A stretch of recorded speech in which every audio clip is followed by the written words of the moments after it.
Isang magandang gabi po sa lahat. Tawagin niyo na lang akong Rodel.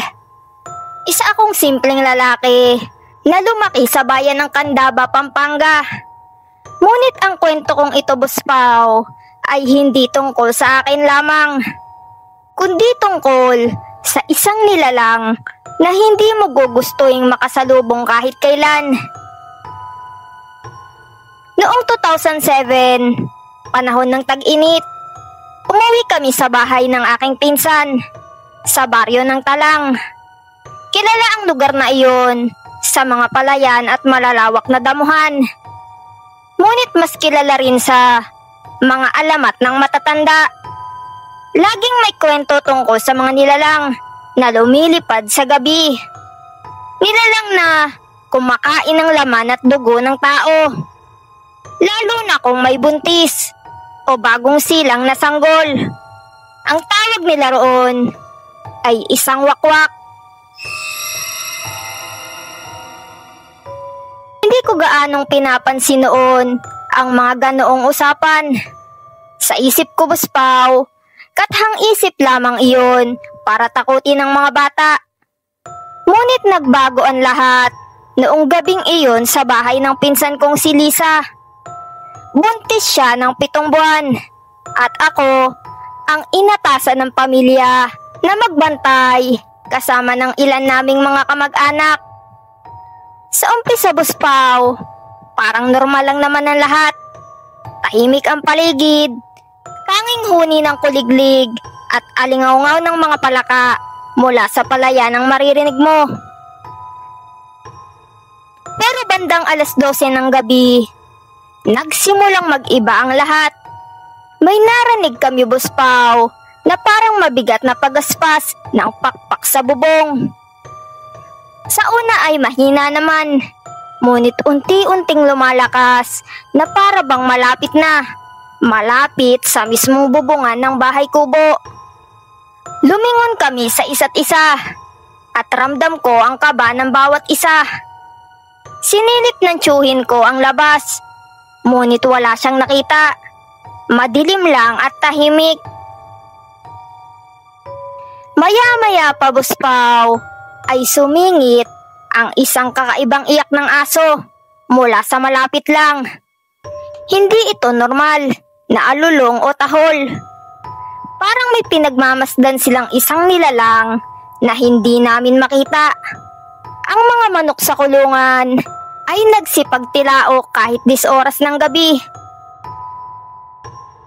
Alam naming hindi na ito ordinaryo, Boss Pao.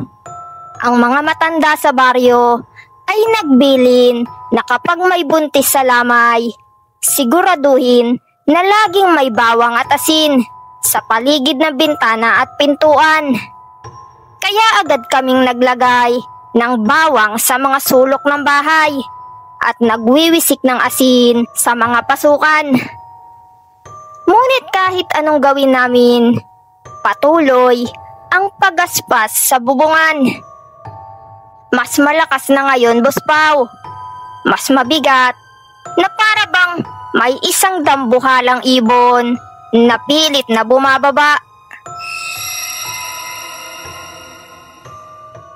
Nagdasal ako sa isip ko. Pilit na pinapalakas ang loob. Ngunit doon na nagsimula ang pinaka nakakatakot na bahagi.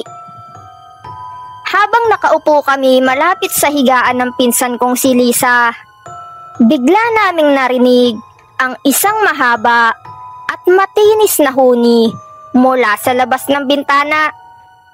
Para itong iyak na hindi hayop, hindi tao, kundi isang halimaw. Tumigil kami sa paghinga at nang silipin namin ng bintana, ay nakita ko sa gilid ng dilim ang isang pares ng mapupulang mata na nakatitig diretso sa amin. Nanginginig ang mga kamay ko, Boss Pao, at ramdam ko ang lamig ng pawis na dumadaloy sa batok ko. Ang pinsan kong buntis ay halos mawalan ng malay sa takot. sinubukan naming sindihan ng mga kandila at insenso. At doon lang unti-unting nawala ang mga mata. Ngunit ang pagaspas ay lumayo lang, hindi nawala.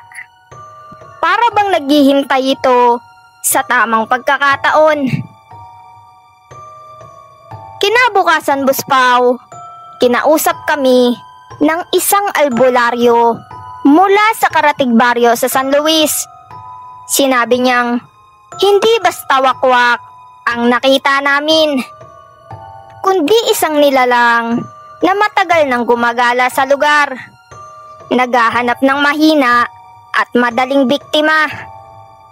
Ayon pa sa kanya, minsan daw ay nagiging tao ito sa umaga, nagtatago sa anyo ng isang normal na mamamayan.